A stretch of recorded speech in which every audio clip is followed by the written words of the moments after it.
بسم اللہ الرحمن الرحیم. دلوں میں حب وطن ہے اگر تو پھر ایک رہو.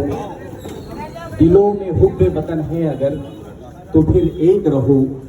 نکھارنا ہے چمن، نکھارنا ہے اگر یہ چمن تو پھر ایک رہو. دوستو، آج جشن یوم آزادی بھی ہے، سوتنترتا دیوس انڈیپینڈنس ڈے بھی ہے، اور آج سے ربیع الاول، ماہ ربیع الاول کا مقدس مہینہ بھی شروع ہو رہا ہے. دو چیزیں، دو مقدس موقع ایک ساتھ جمع ہو گئے ہیں. آپ دیکھیے، اگر جشن یوم آزادی جو ہم منا رہے ہیں، یوم آزادی سوتنترتا دیوس میں ہمیں دیش کی آزادی ملی، ملکی آزادی ملی، قومی آزادی ملی اور سیاسی آزادی ملی، تو ربیع الاول شریف کا مہینہ وہ مہینہ ہے جس میں ہمیں روحانی آزادی ملی، دینی آزادی ملی، ایمان کی آزادی ملی. یہ دونوں چیزیں ایک ساتھ جمع ہو گئی ہیں. ہم اس ملک سے اس لیے محبت کرتے ہیں کیونکہ یہ مادر وطن ہے، لیکن اس لیے بھی محبت کرتے ہیں کیونکہ ہمارے رسول اللہ صلی اللہ علیہ وسلم کو بھی اس ملک سے بے پناہ محبت تھی. میرے عرب کو آئی ٹھنڈی ہوا جہاں سے، میرا وطن یہی ہے، میرا وطن یہی ہے. رسول اللہ صلی اللہ علیہ وسلم نے ارشاد فرمایا تھا، مجھے ہندوستان سے خوشبو آتی ہے.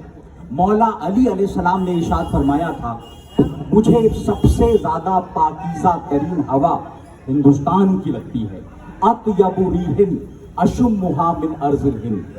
امام حسین نے کہا تھا، مجھے ہندوستان جانے دو، لیکن نہ رسول اللہ صلی اللہ علیہ وسلم یہاں تشریف لا سکے، مولا علی بھی بظاہر یہاں نہ آ سکے، امام حسین بھی یہاں نہیں آ سکے، مگر ان کے لخت جگر نور نظر سلطان الہند، ہندوستان کے راجہ حضرت خواجہ غریب نواز یہاں تشریف لائے. اور پورے ہندوستان میں رسول اللہ کی اولادیں آپ کو جگہ جگہ نظر آتی ہیں. حسنی حسینی اولادیں نظر آتی ہیں. دلی کے راجہ حضرت نظام الدین اولیاء نظر آتے ہیں. آپ چلے جائیے دکن میں، چلے جائیے بندہ نواز گیسو دراز حضرت سید محمد حسینی نظر آتے ہیں. آپ دیکھیے کشمیر چلے جائیے، علی ثانی شاہ ہمدان حضرت سید علی ہمدانی نظر آتے ہیں. پورے ہندوستان میں جگہ جگہ اولاد رسول، آل رسول، کیونکہ رسول اللہ کو ہندوستان سے محبت تھی. کیوں محبت تھی؟ کیونکہ آدم علیہ السلام کو یہاں نازل کیا گیا تھا. لبریز ہے شراب حقیقت سے جام ہند، لبریز ہے شراب حقیقت سے جام ہند. سب فلسفی ہیں خطے مغرب کے رام ہند. اور اس دیش ہے، اس دیش میں ہزاروں ملک سرشت، اس دیش میں ہوئے ہیں ہزاروں ملک سرشت فرشتہ صفت لوگ ہے جن کے نام سے رفعت میں بام ہند ہے، جن کے نام سے رفعت میں بام ہند روشن ہے، جن کے دم سے دنیا میں نام ہند. حضرات، یہ وہ ہندوستان ہے. تو آپ کو یہاں تک سمجھ میں آ گیا کہ ہندوستان کا اور اسلام کا کتنا گہرا رشتہ ہے. مادر وطن بھی ہے اور آدم علیہ السلام کی سرزمین بھی ہے. آدم کون تھے؟ نور محمدی کا سب سے پہلا ظہور تھے. اب آپ دیکھیے کیا وجہ ہے. امام حسین کہہ رہے تھے مجھے ہندوستان جانے دو. کیا وجہ ہے؟ مولا علی کہہ رہے تھے سب سے پاکیزہ ہوا مجھے ہندوستان سے آتی ہے. اب اس ہندوستان کے اندر آپ دیکھیے کہ یہ جو ساری یونٹی ایک ساتھ ہو گئی ہے. مولانا ابوالکلام آزاد نے دہلی کی اسی جامع مسجد سے ایک تاریخی خطاب کیا تھا اور کہا تھا کہ میں جتنا ہندوستانی ہوں اتنا ہی مسلمان بھی ہوں. انہوں نے کہا تھا، انگریزی میں انہوں نے تقریر کی تھی کہ I am proud of the fact that I am an Indian.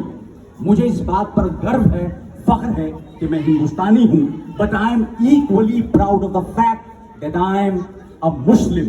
لیکن مجھے اس پر بھی مکمل فخر ہے کہ میں ایک مسلمان ہوں. An indivisible part of national unity. اس نیشنل یونٹی، اس بھارت میں جو ایکتا ہے، انیکتا میں ایکتا، اس کا پارٹ ہوں. مولانا ابوالکلام آزاد نے جو بات کہی تھی وہ کوئی نئی بات نہیں تھی.